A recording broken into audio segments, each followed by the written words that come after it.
설마 했던 일이 현실이 되었습니다. 내가 세상에서 가장 사랑했던 아내가 나를 빈털터리로 길거리로 내쫓을 계획을 세우고 있었으니까요. 아마 여러분도 믿기 힘들 겁니다. 하지만 이건 지독한 농담이 아니라 지금 제 눈앞에서 벌어지고 있는 실제 상황입니다. 불과 5초 전까지만 해도 저는 세상에서 가장 행복한 남편인 줄 알았습니다. 하지만 굳게 닫힌 침실문 너머로 들려오는 수잔의 간드러지는 웃음소리, 그리고 그 웃음에 화답하는 생경한 남자의 낮은 저음이 제 귀를 파고드는 순간 제 세계는 소리 없이 산산조각이 났습니다. 심장이 발끝까지 떨어지는 기분, 손끝이 차갑게 식어가는 그 감각은 전장의 포화 속에서도 느껴본 적 없는 종류의 공포였습니다. 하지만 그녀는 아주 치명적인 실수를 저질렀습니다. 수잔은 제가 단순히 컴퓨터나 만지작거리는 고지식한 컴퓨터 덕후인 줄 알았겠지만 제 몸속에는 적진의 한복판에서 사선을 넘나들며 살아남았던 참전 용사의 본능이 여전히 뜨겁게 흐르고 있거든요. 평범한 남편이라면 절망에 빠져 문을 박차고 들어가 고함을 질렀겠지만 저는 조용히 숨을 죽였습니다. 분노보다 차가운 이성이 먼저 작동한 것이죠. 저는 문손잡이에 손을 대는 대신 한 걸음 뒤로 물러나 어둠 속으로 몸을 숨겼습니다. 사냥꾼이 먹잇감을 몰아넣기 전 가장 고요해지는 법이니까요. 평범함 속에 감춰진 날카로운 이빨, 사람들은 저를 그저 밥이라고 부릅니다. 시카고 교회의 한적한 거리에서 작은 컴퓨터 수리점과 보안 장비 매장을 운영하는 조금은 무뚝뚝하고 눈에 띄지 않는 남자. 하지만 제 이력서 뒷면에는 누구에게도, 심지어 아내에게도 말하지 못한 검은 비밀이 숨겨져 있습니다. 저는 단순한 기술자가 아닙니다. 제 과거는 아미브레 알미브레티라 불리는 군인 자녀로 시작되었습니다. 대령 출신 아버지와 이란 출신 간호사 어머니 사이에서 태어나 전 세계 군사기지를 떠돌며 자랐죠. 뿌리 내리지 못하는 삶은 저를 강인하고 유연하게 만들었지만 동시에 나만의 안식처에 대한 갈증을 키웠습니다. 대학에서 아랍어와 컴퓨터 공학을 전공한 뒤 입대한 군대에서 제 인생은 완전히 바뀌었습니다. 이라크 파병 당시 제 뛰어난 언어 능력과 해킹 기술은 저를 평범한 보병에서 CIA의 블랙 컨트랙터 비밀 계약 요원라는 음지의 전사로 만들었습니다. 저는 반군들의 컴퓨터를 해킹해 그들의 자금줄을 추적하고 보이지 않는 곳에서 적의 숨통을 조였습니다. 제 몸 곳곳에 새겨진 전쟁의 흉터들은 그 치열했던 기록입니다. 오른쪽 눈꺼풀에 남은 파편 흉터는 단순한 상처가 아니라 죽음의 문턱에서 돌아온 자만이 가질 수 있는 훈장과도 같습니다. 중동의 뜨거운 사막에서 테러리스트들의 비밀 계좌를 추적하며 단련된 제 감각은 이제 배신으로 얼룩진 제 가정사를 향해 정밀하게 총구를 돌리기 시작했습니다. 운명적인 만남, 그리고 설계된 비극. 수잔 파커, 그녀와 처음 만났던 날을 결코 잊을 수 없습니다. 시카고에서 매장 부지를 찾던 중 우연히 마주친 그녀는 제 삶에 갑자기 끼어든 눈부신 섬광 같았습니다.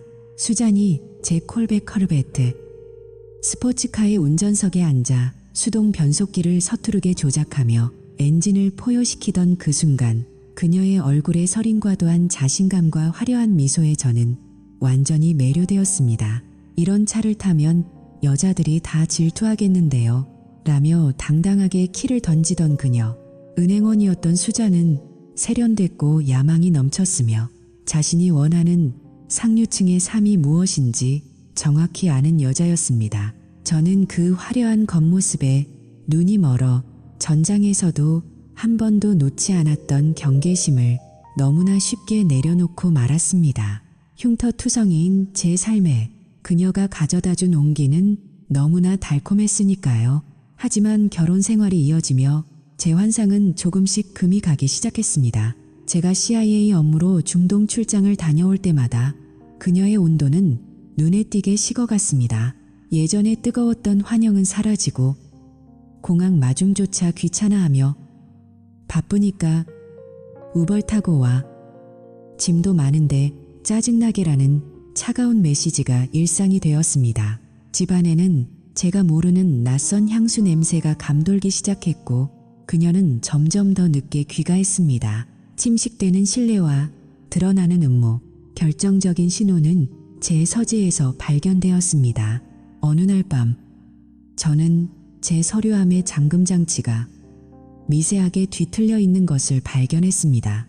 누군가 정교한 도구로 제 개인 금융 서류와 투자 기록, 그리고 세금 납부 내역을 샅샅이 뒤진 흔적이 역력했습니다. 수잔이었습니다. 그녀는 제가 은밀하게 관리해온 스위스 은행 계좌의 존재를 의심하고 있었고 이혼 소송에서 승리해 제 모든 재산을 털어가기 위한 치밀한 계산기를 두드리고 있었던 겁니다. 우린 이제 공통점이 하나도 없어. 당신은 늘 컴퓨터 앞에만 앉아있고 당신 혹시 이런 스파이 아니야? 그녀가 내뱉은 날카로운 비아냥은 제 심장에 비수처럼 꽂혔습니다. 국가를 위해 그리고 우리 가족의 부유한 삶을 위해 사선을 넘나들며 벌어온 돈이 이제는 그녀의 탐욕을 채울 먹잇감이 되어버린 것이죠. 그녀는 제가 매달 받는 2만 달러의 월급뿐만 아니라 제 목숨값으로 바꾼 비밀 자산까지 모두 독차지하려 하고 있었습니다. 하지만 수잔은 치명적인 사실을 하나 간과했습니다. 제가 집 안 곳곳에 설치해둔 최첨단 보안 시스템은 단순한 방범용이 아니라는 사실을요. 거실의 액자 뒤, 주방의 화재 감지기 속, 심지어 그녀가 들고 다니는 가방의 장식물 안에도 제가 심어놓은 보이지 않는 눈과 귀가 숨어 있습니다. 수잔은 지금 침실 안에서 낯선 남자와 승리의 샴페인을 마시며 저를 조롱하고 있겠죠.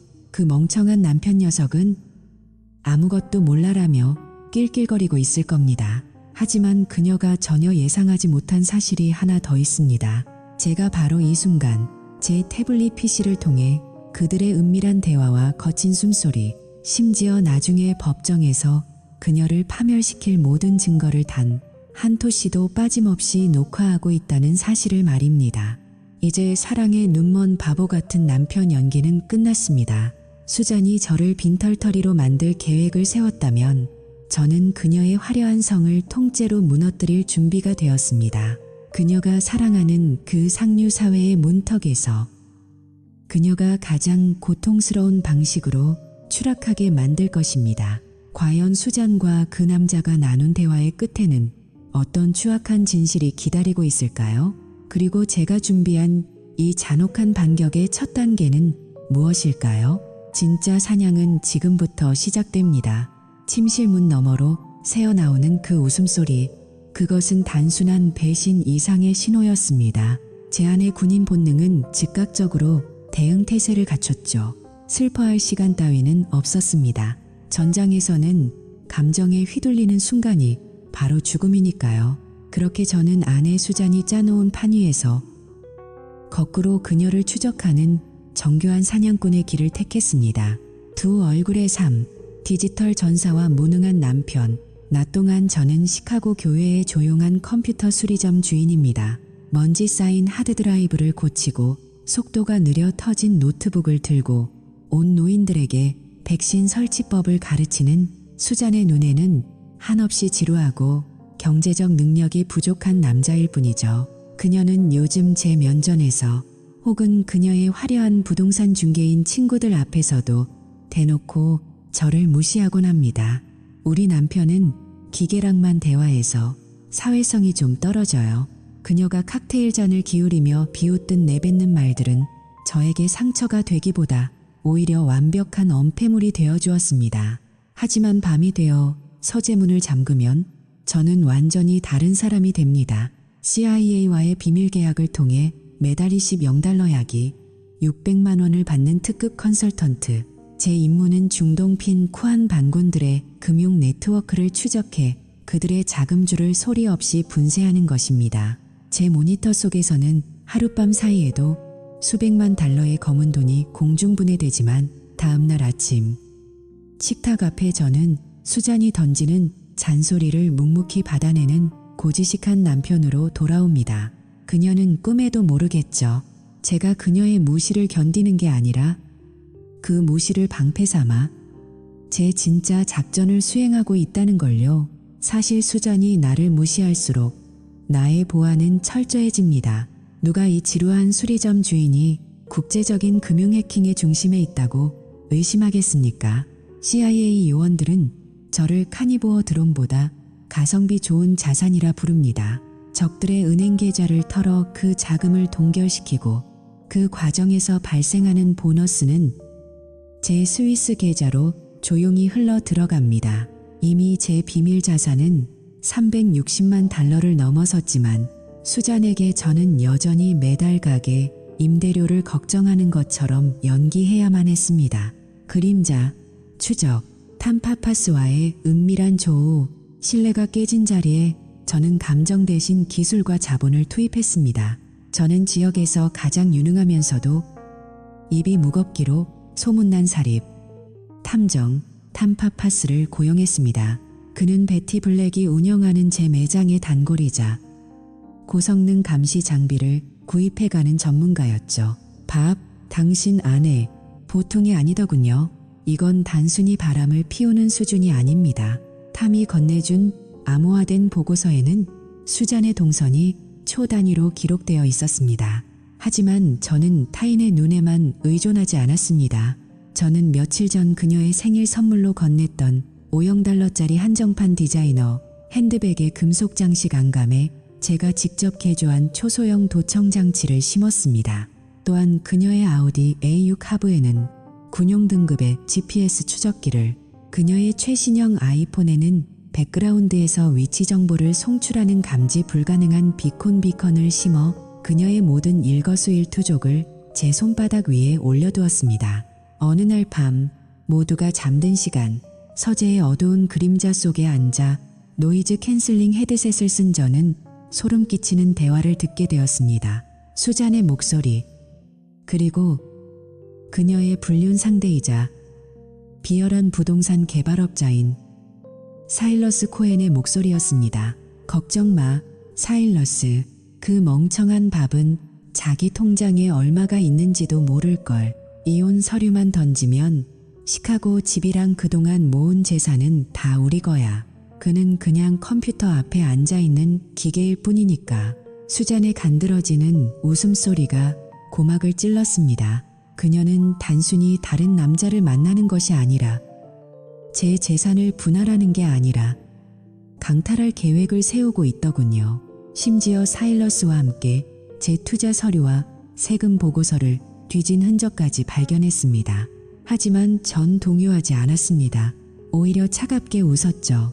그녀가 노리는 남편 밥의 재산은 이미 실체가 없는 껍데기가 되어가고 있었으니까요.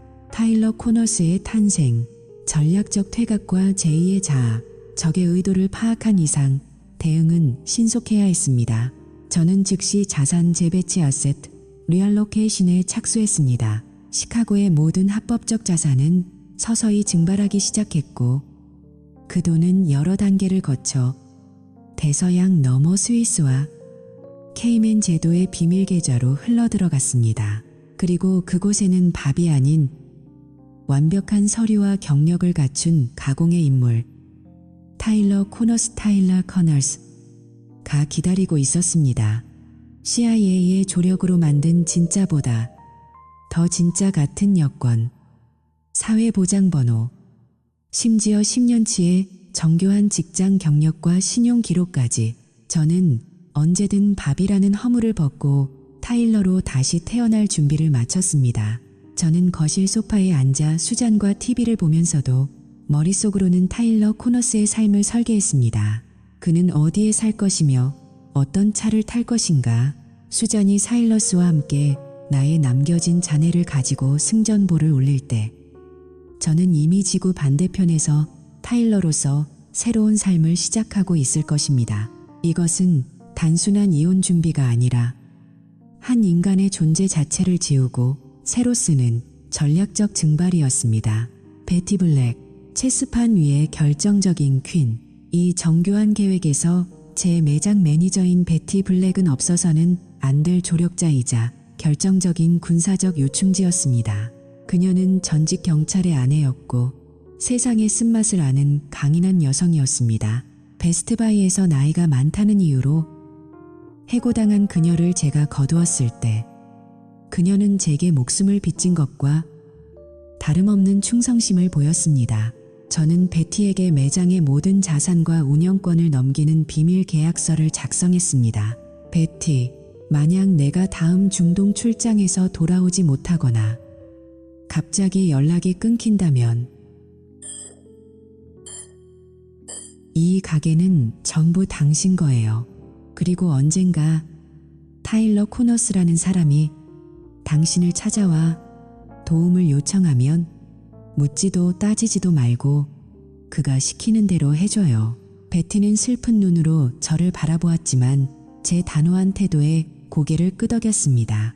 그녀는 제가 사라지더라도 합법적인 자금 세탁의 통로가 되어줄 것이며 수잔의 감시망을 피할 수 있는 유일한 안전 가옥 역할을 해줄 것입니다.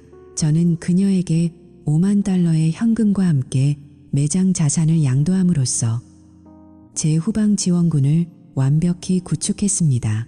수상한 가방과 거짓말의 조각들, 수잔의 배신은 생각보다 훨씬 더 구체적이고 치밀했습니다. 어느 날 그녀가 외출한 사이 저는 그녀의 옷장 깊숙한 곳을 뒤졌습니다.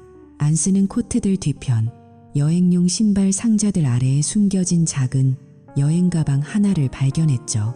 종이 클립 하나로 간단히 잠금을 풀고 안을 확인한 저는 헛웃음을 삼켰습니다. 그 안에는 그녀가 평소 제 앞에서는 절대 입지 않던 화려한 프랑스제 레이스 속옷들과 고급 호텔의 로고가 새겨진 어메니티들, 그리고 어딘가 저렴해 보이는 티셔츠와 청바지 몇 벌이 들어있었습니다. 그것은 그녀가 은행원 수잔 파커 혹은 밥의 아내라는 가면을 벗고 사일러스 코엔의 정부 징후로 변신할 때 사용하는 변장 도구였습니다. 그녀는 철저히 이중 생활을 즐기고 있었던 겁니다. 어느 토요일 저녁 사건은 터졌습니다. 저는 그녀를 위해 최고급 레스토랑을 예약하고 새 드레스까지 준비해두었죠. 하지만 약속 시간이 1시간, 2시간이 지나도록 그녀는 나타나지 않았습니다. 밤 7시 30분, 그녀에게서 온 문자 한 통. 미안해, 여보. 회의가 너무 길어졌어. 휴대폰 배터리까지 나가서 연락도 못했네. 지금 막 끝났어. 하지만 제 모니터 위에서 그녀의 휴대폰 비코는 75%의 충전 상태를 가리키고 있었고 GPS는 그녀가 사일러스 코엔 소유의 럭셔리 펜트하우스 빌딩에 3시간째 머물고 있음을 보여주었습니다. 30분 뒤 식당에 나타난 그녀의 모습은 가관이었습니다. 머리카락은 헝클어져 있었고 블라우스는 급하게 입은 듯 주름져 있었죠. 휴, 정말 힘든 하루였어. 다글라스 스트리트 쇼핑센터 담보대출 건 때문에 변호사들이랑 진을 뺐다니까. 그녀는 제 눈을 똑바로 쳐다보며 거짓말을 했습니다. 예전 같으면 그 눈동자에 속아 넘어갔겠지만 지금의 제게는 그저 서투른 삼류 배우의 연기처럼 보였습니다. 저는 그녀의 잔에 와인을 따라주며 다정하게 물었습니다. 그래, 고생 많았네. 그럼 오늘 하루 종일 사무실에만 있었던 거야. 샌드위치로 때우고 응, 한 발짝도 못 나갔어. 아, 정말 지겨워. 그녀의 거짓말을 확인할 때마다 제 계획은 더욱 단단해졌습니다. 일리노이주는 부정행위가 이혼 시 재산 분할에 큰 영향을 주지 않는 준어, fault divorce입니다. 따라서 저는 그녀의 불륜 증거를 수집해 그녀를 파멸시키기보다 그녀가 가져갈 수 있는 파이 자체를 없애버리는 쪽을 택했습니다. 최후의 일격을 위한 배치. 며칠 뒤 수잔은 대담하게도 제 서재에 들어와 제 모니터를 훔쳐보았습니다. 제가 실수로 로그아웃하지 않은 스위스 계좌의 잔고 646, 962, 40달러라는 숫자를 그녀가 본 것이죠. 저는 당황한 척 연기하며 창을 닫았습니다. 밥, 그 숫자 뭐야? 360만 달러. 그게 다 당신 돈이야. 그녀의 눈에 탐욕이 서리는 것을 보았습니다. 저는 아주 약간의 진실을 섞어 대답했습니다. 응, 아프가니스탄에서 무역일을 도와주며 번 돈이야. 세금 문제 때문에 스위스에 묶어둔 거지. 우리 집이랑 당신 차도 다 여기서 나온 거야. 그날 밤 수잔은 그 어느 때보다 열정적인 아내가 되었습니다. 저를 안고 사랑한다고 속삭이는 그녀의 입술에서 사일러스 코엔의 그림자가 보였지만 저는 기꺼이 그 연극에 장단을 맞춰주었습니다. 그녀는 이제 제가 숨겨둔 수백만 달러를 사일러스와 함께 차지할 꿈에 부풀어 있겠죠. 하지만 그녀가 모르는 사실이 있습니다. 그 계좌의 돈은 이미 타일러 코너스라는 유령의 계좌로 매일 수만 달러씩 이체되고 있다는 것을요. 저는 이제 창고를 하나 임대해 제 개인 소지품과 중요한 데이터 서버들을 옮겨두었습니다. 모든 준비는 끝났습니다.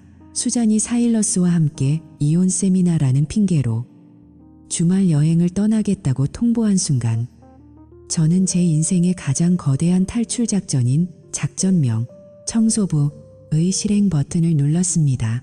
수잔은 자기가 고양이고 제가 쥐라고 확신하고 있겠지만 진짜 사냥꾼은 덫을 놓은 뒤 쥐가 치즈를 물 때까지 기다리는 법입니다. 이제 그녀가 가장 화려하게 빛나며 승리를 확신하는 그 순간 그녀의 발밑이 통째로 사라지는 경이로운 광경을 목격하게 될 것입니다. 과연 그녀는 자신이 그토록 갈구하던 그 상류 사회의 파티장에서 어떤 종말을 맞이하게 될까요? 그리고 타일러 코너스로 변신한 저는 어디서 그녀의 몰락을 지켜보게 될까요? 다음 장으로 이어집니다. 다음 단계로 진행하시겠습니까? 원하신다면 제3장의 구체적인 전개나 수잔의 몰락 과정을 더욱 상세하게 구성해 드릴 수 있습니다. 수잔은 자기가 영리한 고양이고 제가 막다른 길에 몰린 쥐라고 확신하고 있겠지만 진짜 사냥꾼은 덫을 놓은 뒤 쥐가 치즈를 가장 달콤하게 물 때까지 숨을 죽이고 기다리는 법입니다. 이제 그녀가 가장 화려하게 빛나며 자신의 승리를 100% 확신하는 그 순간 그녀의 발밑이 통째로 사라지는 경이로운 광경을 목격하게 될 시간이었습니다. 하류트 호텔의 펜트하우스 층은 이미 주택건설 옆에 세미나와 연회의 열기로 가득 차 있었습니다. 하지만 제 눈에 그곳은 고상한 비즈니스 세미나장이라기보다 추악한 욕망을 숨긴 자들이 모여든 거대한 가면무도 회장에 가까웠죠. 펜트하우스의 화려한 위선, 입구에 들어서자마자 압도적인 화려함이 시야를 찔렀습니다. 수정 샹들리에의 빛이 샴페인 잔에 반사되어 사방으로 흩어졌고 사람들의 웃음소리는 클래식 연주단의 선율 틈새를 메우고 있었습니다. 그 중심에 수잔이 있었습니다. 그녀는 눈부시게 매혹적인 청록색 실크 드레스를 입고 있었는데 그 드레스는 마치 그녀의 쇠, 야망처럼 차갑고도 날카롭게 빛났습니다. 가장 먼저 제 시선을 끈 것은 그녀의 왼손이었습니다. 그녀가 샴페인 잔을 들어 올릴 때마다 목선 근처에서 번쩍이는 것은 제가 사준 적 없는 최소 3캐럿은 되어 보이는 거대한 다이아몬드 반지였습니다. 사일러스 코엔이 준 충성의 대가겠지요. 그녀는 마치 이 연회의 주인공이자 승리한 여왕처럼 군중 사이를 유연하게 누볐습니다. 제가 이 자리에 그것도 이런 모습으로 나타날 거라고는 단 1% 상상하지 못한 채 말입니다. 저는 평소에 헐렁한 체크 셔츠와 청바지 대신 타일러 코너스라는 새로운 신분을 위해 특별히 준비해 두었던 이탈리아제 맞춤 수트를 차려입고 입구에 섰습니다. 정교하게 재단된 감색 수트는 제 체격의 장점을 극대화했고 잘 닦인 수제화는 대리석 바닥을 밟을 때마다 묵직한 존재감을 드러냈습니다. 수잔의 동료들이 저를 보고 하나둘씩 웅성거리기 시작하더군요. 세상에 저 사람이 수잔이 말하던 그 컴퓨터 덕후 남편이라고 믿기지 않는데 어디 정보기관 요원이나 억만장자 같은데 수잔이 말한 모습이랑 너무 다르잖아. 그들의 눈빛에는 당혹감과 호기심이 서려 있었습니다. 저는 그 시선들을 즐기며 천천히 그녀에게 다가갔습니다. 사일러스 코엔과의 냉소적인 조우. 오, 밥 드디어 왔네. 여긴 어쩐 일이야. 수잔이 저를 발견하고 다가오며 억지 미소를 지었습니다.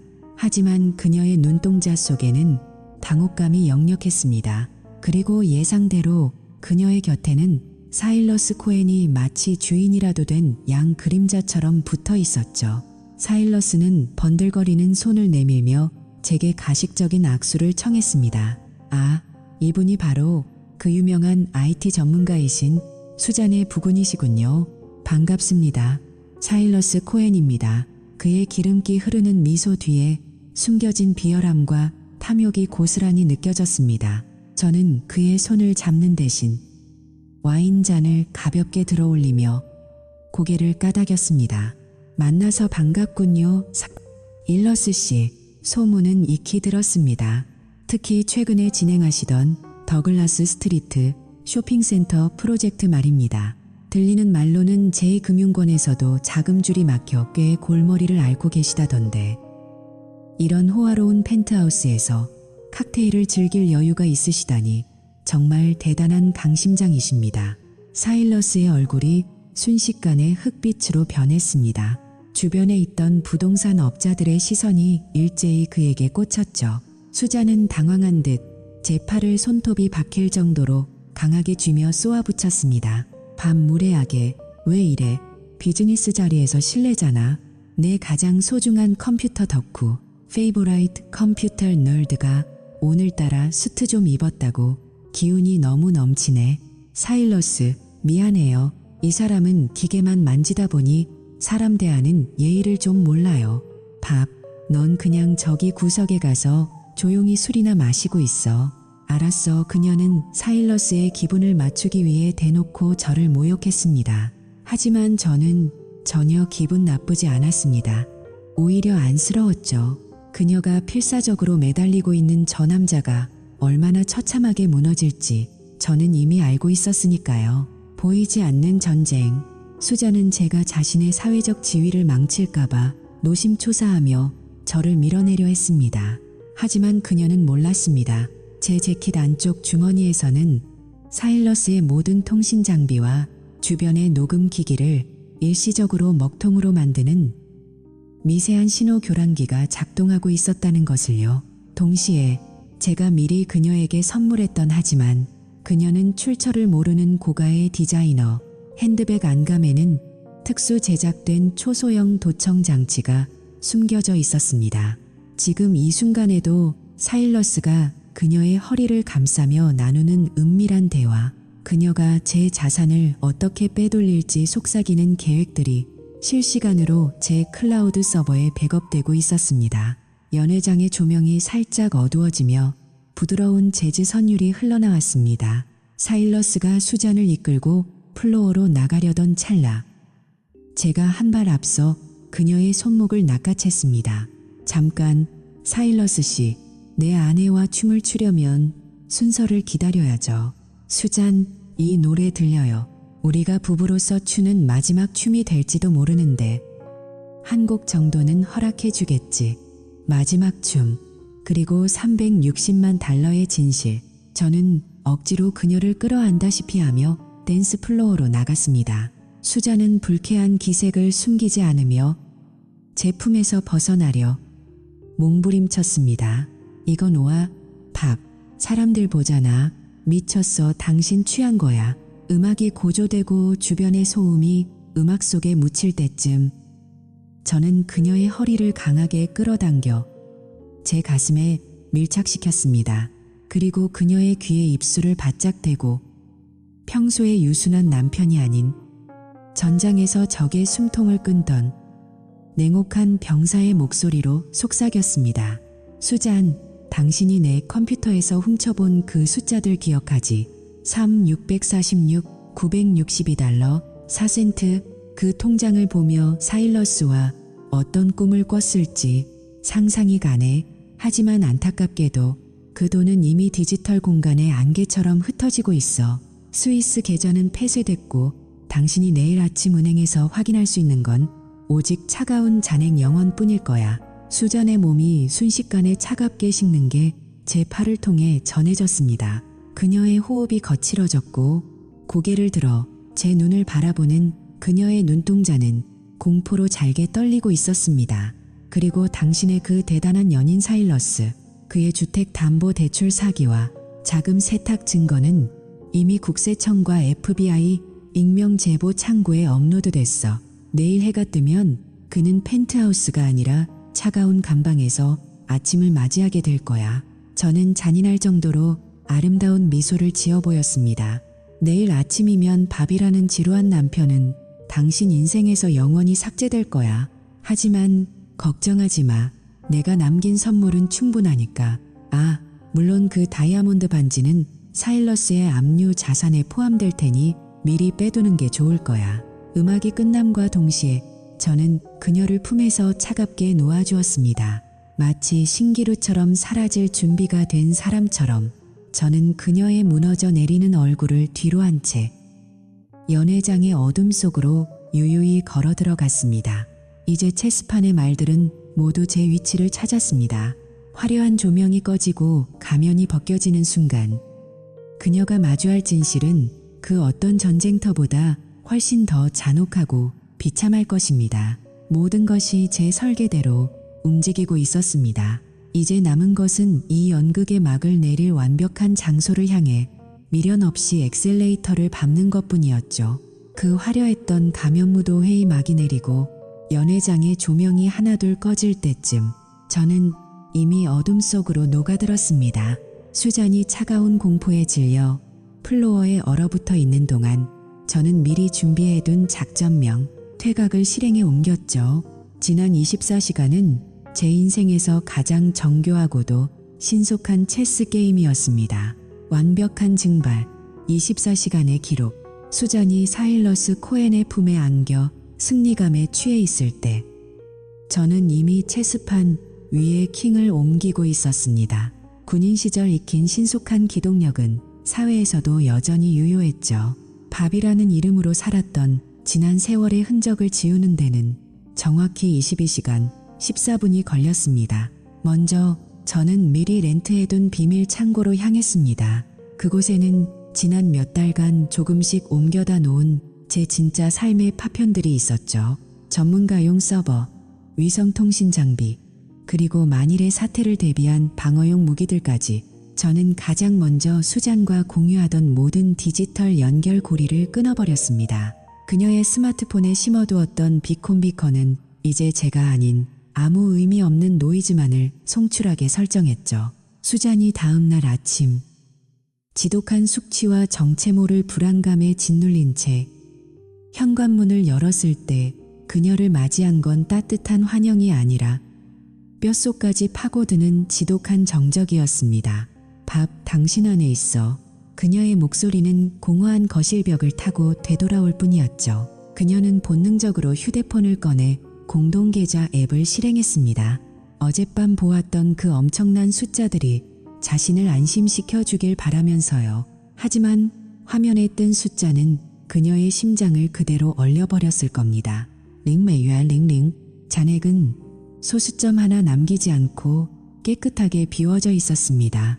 마치 처음부터 존재하지 않았던 숫자처럼 말이죠. 그녀가 그토록 자랑스러워하며 사교계에서 뽐내던 밀리언 달러 하우스 역시 마찬가지였습니다. 제가 아프가니스탄에서 목숨을 걸고 벌어들인 돈으로 사고 그녀가 제 입맛대로 리모델링했던 그 집의 소유권은 하룻밤 사이에 스위스 취리히에 본사를 둔 정체불명의 유령 법인으로 이전되었습니다. 법적으로 수잔은 그 집에 발을 들일 권리조차 없는 무단 침입자 신세가 된 것이죠. 책상 위의 유산, USB와 편지, 수잔은 미친 듯이 제 이름을 부르며 집안을 뒤졌을 겁니다. 옷장을 열어젖히고 서랍을 뒤엎으며 제가 남긴 단서 하나라도 찾으려 애썼겠죠. 하지만 서재 책상 위 정갈하게 정돈된 공간에 놓인 건 제가 아닌 낯선 이름이 적힌 편지 한 통과 작은 금속 재질의 USB 하나뿐이었습니다. 그녀의 떨리는 손이 편지 봉투를 뜯었을 때 그 안에는 단 몇 줄의 문장이 적혀 있었습니다.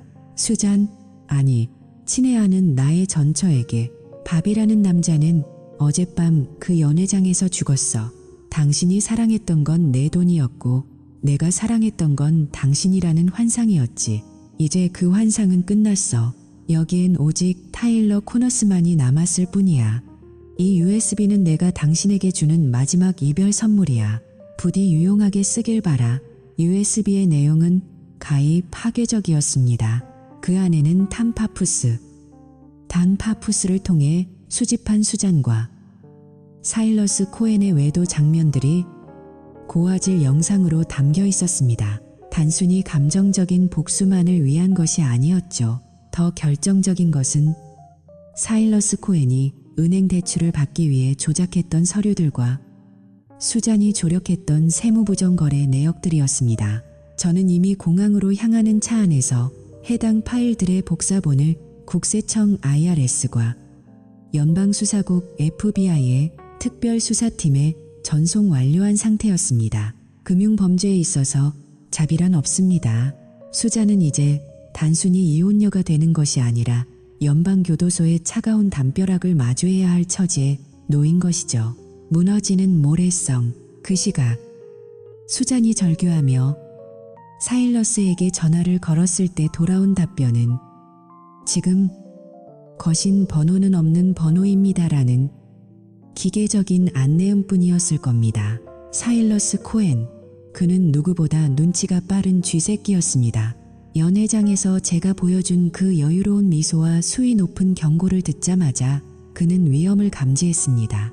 수사와 투옥의 냄새를 맡은 그는 가장 먼저 수잔을 버리고 도망쳤습니다. 사랑 그에게 그런 건 애초에 없었습니다. 오직 자신의 안위와 돈만이 목적이었으니까요. 수잔은 텅 빈 거실 바닥에 주저앉아 짐승 같은 비명을 질렀을 겁니다. 가구 하나하나, 벽지 한 장까지 자신의 취향대로 고르며 승리감에 도취했던 공간이 이제는 자신을 옥죄는 감옥이 되어버렸으니까요. 그녀는 이제야 깨달았을 겁니다. 자신이 가졌다고 믿었던 모든 것, 은행에서의 탄탄한 입지, 사교계의 명성, 화려한 저택, 그리고 완벽한 연인이 사실은 제가 만든 정교한 가상현실 샌드벅스였음을 말이죠. 제가 시스템의 전원을 끄는 순간 그녀의 세계는 증발해 버렸습니다. 베티 블랙에게 전한 감사의 인사. 제가 떠나기 전 마지막으로 정리한 곳은 바로 컴퓨터 보안 가게였습니다. 저는 베티 블랙을 조용히 불러 모든 서류를 건넸습니다. 그녀는 제가 전장에서 돌아와 이 도시에서 유일하게 믿을 수 있었던 사람이었습니다. 베티, 이 가게는 이제 당신 거예요. 법적인 절차는 모두 끝냈습니다. 여기 $50,000의 운영자금도 함께 넣었으니 당신의 성실함이라면 충분히 더 크게 키울 수 있을 겁니다. 당황해하는 베티에게 저는 짧게 덧붙였습니다. 언젠가 타일러 코너스라는 사람이 연락하면 그때는 그를 도와주세요. 그는 제 생명의 은인이니까요. 베티는 눈물을 글썽이며 제 손을 잡았습니다. 그녀에게 이 가게는 단순한 직장이 아니라 삶의 터전이었죠. 나이가 많다는 이유로 베스트바이에서 쫓겨났던 그녀에게 저는 마지막으로 정당한 보상을 해주고 싶었습니다. 그것이 바보로서 제가 할 수 있는 가장 인간적인 마무리였습니다. 오헤어 공항에서의 재탄생. 지금 저는 시카고 오헤어 국제공항의 한적한 퍼스트 클래스 라운지에 앉아 있습니다. 주머니 속에는 타일러 코너스라는 이름이 선명하게 박힌 새 여권이 묵직하게 만져집니다. CIA의 도움으로 만들어지니 완벽한 신분은 제 새로운 삶의 방패가 되어줄 것입니다. 창밖으로 거대한 보잉 704 17기가 굉음을 내며 활주로를 박차고 오릅니다. 그 모습이 마치 과거의 잔해를 털어버리고 비상하는 제 영혼과 닮았다는 생각이 듭니다. 수잔은 지금쯤 연방수사관들의 방문을 받고 있을까요? 아니면 텅 빈 집에서 미쳐가고 있을까요? 그녀의 운명은 이제 제 관심 밖입니다. 저는 이제 어둠 속의 백만장자로 살아갈 준비가 되었습니다. 스위스 계좌에 잠들어 있던 수백만 달러는 이제 타일러 코너스의 자산으로 세탁되어 저를 기다리고 있습니다. 누군가는 저를 배신자라고 부를지도 모릅니다. 하지만 전장에서 배운 교훈은 명확합니다. 선제 타격을 하지 않으면 내가 죽는다는 것. 저는 그저 다가올 위협에 완벽하게 대응했을 뿐입니다. 하지만 이 전쟁이 정말 끝난 걸까요?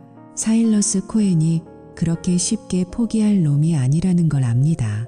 또한 제가 가로챈 중동 반군들의 자금이 여전히 저를 추격하고 있을지도 모릅니다.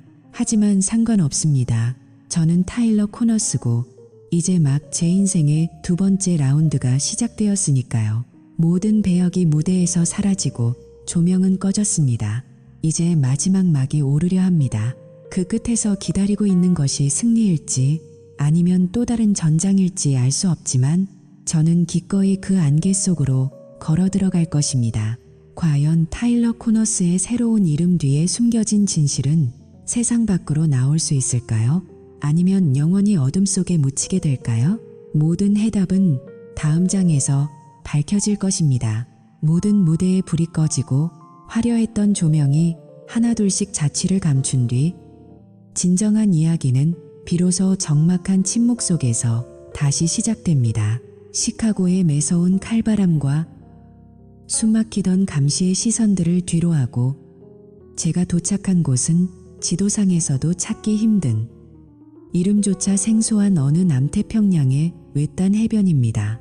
밥이라는 평범하고도 위장된 껍데기를 완전히 벗어던진 채 이제는 타일러라는 새로운 이름으로 살아가는 저는 끝없이 밀려오는 파도 소리를 유일한 안주 삼아 독한 위스키 한 잔을 천천히 음미하고 있습니다. 무릎 위에는 여전히 낡은 랩탑 한 대가 놓여 있습니다. 하지만 이제 제 손가락은 더 이상 누군가의 계좌를 탈취하거나 증오에 가득 찬 적들의 뒤를 캐기 위해 움직이지 않습니다. 화면 너머로 실시간으로 전해지는 세상의 풍경은 예전보다 훨씬 더 투명하게 보이지만 동시에 인간의 욕망이 빚어낸 지독한 추악함 또한 선명하게 드러납니다. 흥미로운 사실은 죽음의 문턱까지 갔던 그 치열한 사투 끝에 제 마음속에 남은 것이 증오나 분노 같은 뜨거운 감정이 아니라는 점입니다. 대신 그 자리에는 인간이라는 존재가 가진 근원적인 나약함과 본성에 대한 깊은 통찰, 그리고 어찌할 수 없는 연민의 감정만이 잔잔하게 감돌고 있습니다. 제가 이곳에서 눈부시게 쏟아지는 평화로운 태양을 만끽하며 자유를 누리는 동안 과거 시카고에서 저를 파멸시키려 했던 그들은 각자가 스스로 선택한 지옥의 길을 걷고 있습니다. 수잔의 처절한 몰락, 한때 시카고 금융권에 떠오르는 별이자 $100만 대저택의 여주인이었던 수잔의 삶은 이제 바람에 흩날리는 먼지보다 못한 처지가 되었습니다. 제가 치밀하게 설계해둔 금융 데이터의 덫에 걸려 연방수사국 FBI의 고강도 조사가 시작되자마자 그녀가 그토록 집착했던 모든 자산은 한순간에 동결되었습니다. 화려한 커리어는 불명예스러운 퇴출로 끝이 났고 그녀를 떠받들던 사교계 인맥들도 약속이라도 한 듯 등을 돌렸죠. 최근 들려온 소식에 따르면 그녀는 이제 어느 이름 모를 한적한 시골 마을의 낡은 식당에서 서빙을 하며 하루하루 입에 풀칠을 하고 있다고 합니다. 화려한 드레스 대신 기름때 절은 앞치마를 두르고 곰팡이 핀 비좁은 월세방에서 식어버린 샌드위치를 씹으며 그녀는 매일 밤 무슨 생각을 할까요? 자신이 그토록 경멸했던 지루한 남편이 사실은 자신의 생사여탈권을 쥐고 있었다는 사실을 깨닫기나 했을까요?